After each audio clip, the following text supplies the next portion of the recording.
ம் அனைவருக்கும் வணக்கம். என் பெயர் ஆ லலிவனா.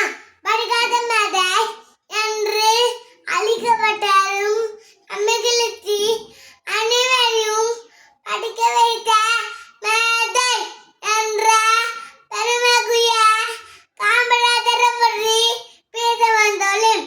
தென்னாட்டு காந்தி என்று அன்புடன் அழைக்கும் காமராஜருக்கு இன்றைய கவிதைந்தாரே நின்று கொள்வது பெருமைப்படுகிறேன்.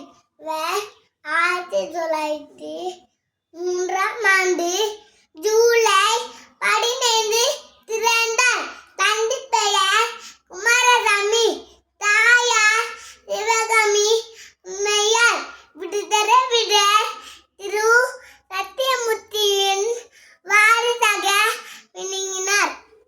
கட்டாய கல்வி, இலவச கல்வி, மதிய உணவு திட்டம் என பல திட்டங்களை உருவாக்கி வைத்தார். பாரத ரத்னா விருதும் காமராஜருக்கு வழங்கப்பட்டுள்ளது. பெருந்தலைவர் காமராஜர் இவரது விட்டு மறைந்தாலும்